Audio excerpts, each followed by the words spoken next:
नमस्कार। रामायण की कथा तो हम सबने सुनी है, राम, सीता, रावण की कहानी। जी हाँ, ये तो हमारे मन में बसी हुई है। पर आज हम कहानी के एक ऐसे मोड़ पर चलेंगे, एक ऐसे पहलू पर जो अक्सर अनदेखा रह जाता है। हाँ, कुछ ऐसी बातें हैं जिन पर कम ध्यान जाता है। हम बात कर रहे हैं माया सीता की अवधारणा की।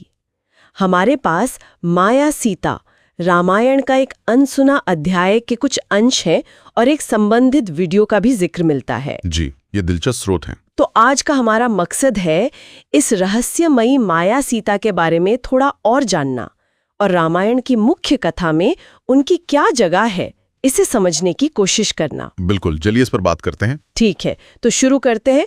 हम आमतौर पर यही जानते हैं कि रावण ने देवी सीता का अपहरण किया था, है ना? हाँ, यही सबसे प्रचलित कथा है। लंका कांड का आधार यही है। लेकिन रामायण के कुछ व्याख्यान, खासकर जैसे स्कंद पुराण पर आधारित जो ग्रंथ है, जी, स्कंद पुराण जो एक महत्वपूर्ण महापुराण है। हाँ, वो एक बिल्कुल अलग ही तस्वीर पेश करते हैं। बिल्कुल सही। उनके मुताबिक रावण जिस सीता को लंका ले गया, वो असली सीता थी ही नहीं। जी हाँ, यहीं पर बात एकदम घूम जाती है। यहाँ से कहानी बहुत ही दिलचस्प मोड़ लेती है। बिल्कुल, यहाँ पर जो बात सामने आती है वो ये है कि असली सीता के हरण से ठीक पहले अग्निदेव का हस्तक्षेप होता है। अग्निदेव? अच्छा। हाँ, अग्निदेव प्रकट हुए और उन्होंने, ऐसा कहा जाता है कि वास्तविक सीता को अपनी सुरक्षा में ले लिया। अपनी सुरक्षा में? ठीक है। और उनकी जगह पर एक प्रतिरूप, मतलब एक छाया, एक भ्रम, जिसे माया सीता कहा गया, उसको खड़ा कर दिया। ओह!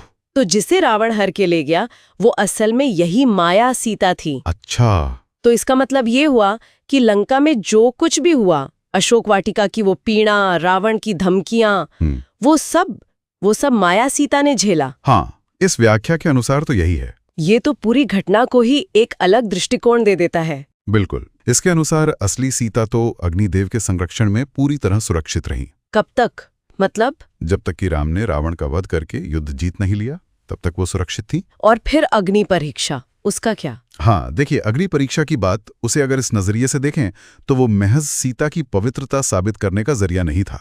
तो फिर? वो एक तरह से एक दिव्य व्यवस्था थी, माया सीता के अदृश्य होने और असली सीता के वापस प्रकट होने का तरीका।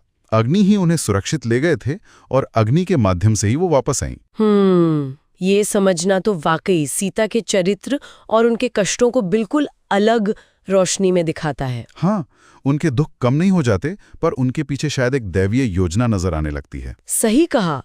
मतलब ये हमें सोचने पर मजबूर करती है कि शायद मुश्किल से मुश्किल हालात में भी कोई उच्च शक्ति या एक बड़ी योजना काम कर रही होती है। बिल्कुल।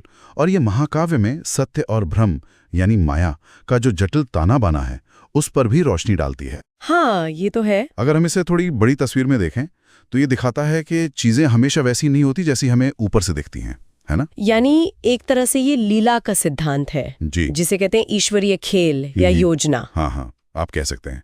ये पूरी घटना को एक दिव्य लीला के हिस्से के तौर पर देखने का एक विकल्प देती है, जहां मानवीय कष्ट तो हैं, पर उनके बीच भी एक उच्च उद्देश्य छिपा हो सकता है। तो अगर हम संक्षेप में कहें, माया सीता की ये कथा हमें रामायण के जो प्रचलित आख्यान हैं, उनसे परे जाकर उसके गहरे आध्यात्मिक और दार्शनिक आयामों को टटोलने का एक मौका देती है। जी, बिल्कुल। और यहाँ एक बहुत महत्वपूर्ण विचारणीय प्रश्न उठता है। क्या? कि अगर हम माया सीता की इस व्याख्या को स्वीकार करते हैं, तो सीता के साहस, उनके त्याग और रामायण में जो नारी शक्ति का चित्रण है, उसकी हमारी समझ पर क्या असर पड़ता है?